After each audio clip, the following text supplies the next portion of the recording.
वसई तालुक्यातील अर्नाळा गावात आज भारतीय कम्युनिस्ट पक्षाच्या पदाधिकाऱ्यांनी आणि तरुणांनी एकत्र येऊन फटाके फोडत पेढे वाटत लोकशाहीचा विजय झाल्याचा जल्लोष केला।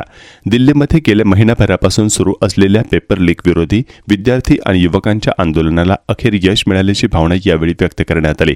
आंदोलनादरम्यान अनेक विद्यार्थ्यांना आणि तरुणांना पोलिसांच्या लाठीमाराला सामोरे जावे लागले, तसेच अनेक आंदोलनकर्त्यांना ताब्यात घेण्यात आले होते।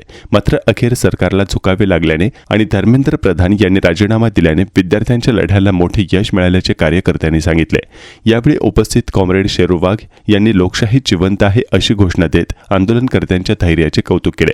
याप्रसंगी परिसरात आनंदाचे वातावरण होते आणि नागरिकांनीही या विजयाला पाठिंबा दिला। या दरम्यान तालुका सेक्रेटरी कॉम्रेड अनिरुद्ध मेहर, जिल्हा काउन्सिल सदस्य कॉम्रेड शेरू वाघ, साथी रवींद्र पालकर, कॉम्रेड भारती जाधव, कॉम्रेड सुचिता चव्हाण, तमिळ आरती वांगड, कॉम्रेड रोहित चौरसिया आदी उपस्थित होते। गेल्या 25 दिवसापासून संबंध देशभरामधले तरुण आणि विद्यार्थी एकवटून जंतर मंतरवर आंदोलन चालू होतं। या आंदोलनाच्या दरम्यान कितीतरी विद्यार्थ्यांची डोकी फुटली, कितीतरी विद्यार्थ्यांनी मार खाला, पोलिसांच्या लाठ्या झेलल्या, कितीतरी विद्यार्थ्यांवर केसेस झाल्या, परंतु कुठल्याही पद्धतीचं न डगमगता अतिशय शांततेने आंदोलन चाललं आणि या आंदोलनाला आज अखेर यश मिळालेलं आहे।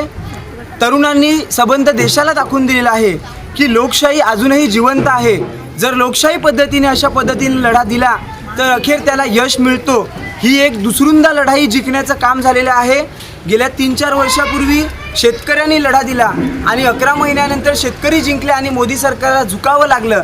त्याच पद्धतीने आज हे फॅसिझम सरकार, हे हुकुमशाहीचं सरकार, हिटलरशाही पद्धतीने वागणारं मोदीचं सरकार आज अखेर झुकलेलं आहे आणि कॅबिनेट मंत्री आणि शिक्षण मंत्री धर्मेंद्र प्रसाद यांना राजीनामा दिल्यामुळे आज तरुणांच्या लढ्याला यश मिळालेलं आहे। मात्र अजूनपर्यंत दिल्लीमध्ये आंदोलन चालू आहे।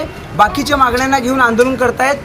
जशा पद्धतीने आंदोलन होईल तशा पद्धतीने त्या आंदोलनाला भारतीय कम्युनिस्ट पक्षाचा पूर्णपणे पाठिंबा असेल आणि एवढंच बोलतो।